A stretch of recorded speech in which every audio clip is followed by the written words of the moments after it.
Hey guys, DVSGames here. Welcome to another video. So today I wanted to go ahead and go over a few teams that you can use in the Punisher's Crypt. No, obviously first off, we're going to make the non-Tricaru team.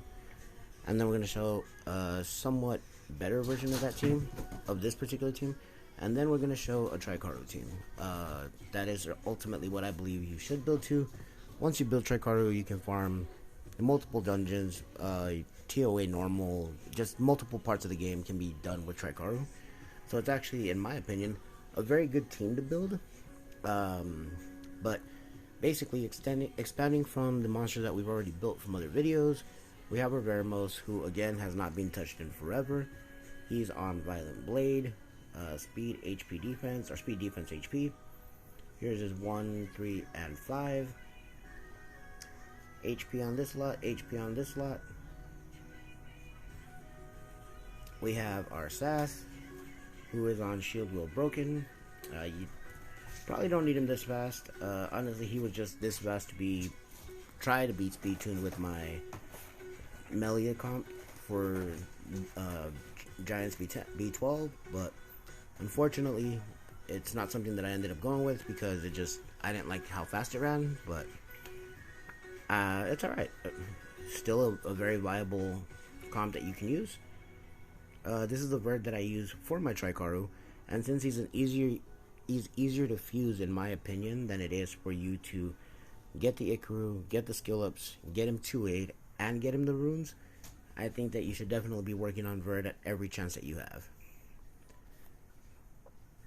Here is my 2A Rauk. Again, in the past I have said I really believe everybody should farm up a 2A Rauk quickly. He doesn't need skill ups. They're not necessary, but obviously if you want that extra bit of damage, go for it. I've got a lot of Inugamis that need skill ups, so he's kind of low on the list. And here's his artifacts. Could probably use a little bit more HP or maybe a little bit more defense, so I could probably swap out that second artifact for it. And then here's the Harpoo that we built for our beginner Necro team. We built it for our beginner R5 team. I think that she's a good investment when you're early game. Once you get your BGR5, this Colleen is actually going to be too strong. You're going to end up stripping her and putting her down on nothing but probably white fight runes and wool set. But like I said, we built her for a couple of other purposes. We used her there, and now we can use her here. So let's go ahead and get started. The way the team works, obviously, is you're going to have Verna, who's going to be able to control the waves. Your Colleen is obviously going to move first. She should be buffing, and then letting everybody else go behind her. Verna's obviously last in the team. Because Verna is the dark monster, he is going to tank all the damage from not only the crystals, but also the mid-boss, also the boss stage. And in the mid-boss, we're going to go for straight mid-boss. We don't care about the minions on the side.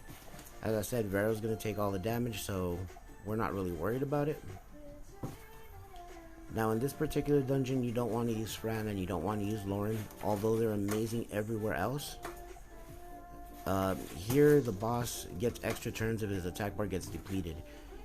And when you have multiple monsters that deplete attack bars, it'll make him go so many times and you'll end up getting destroyed right off the bat.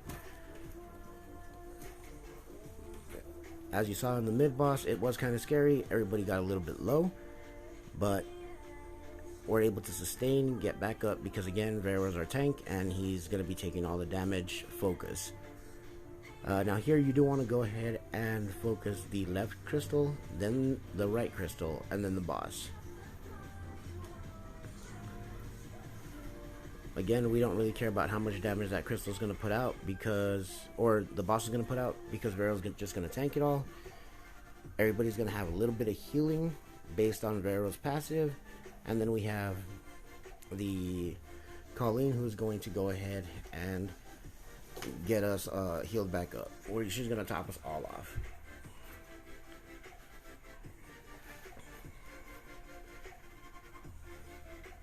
On this particular boss as well, if you can get a slow debuff on him, it also reduces the damage that he does.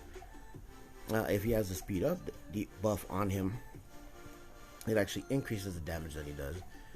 So this is just a quick team for you to get into Punisher's Crypt while your teams are being developed and being built, and you can go ahead and use this one. It's not fast, it's kind of slow, but you can use this one for a while until you get the artifacts that you need.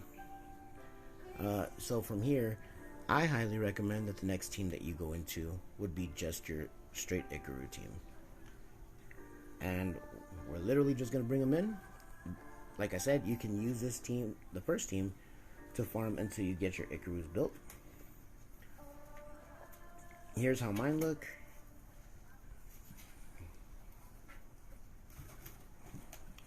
That one's not fully skilled up. This one is fully skilled up. And I'm actually starting to upgrade this one. I got some fight runes on him. I just picked up a really good fight rune out of our guild shop, so that'll probably go on the next Ikaru.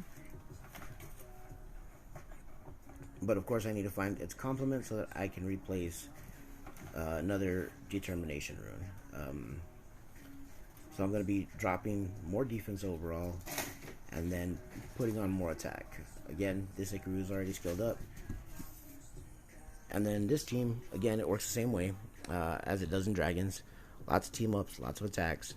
And you're going to want to target the left crystal, right crystal, boss.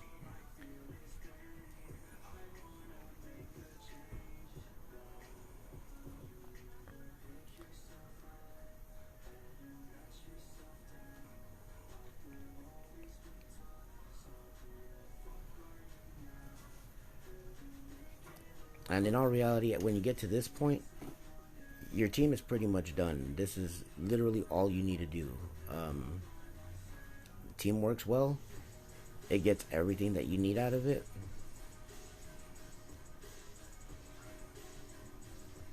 You're able to get all the damage off. And even if he targets Verd, it doesn't matter because Verd will heal himself back up.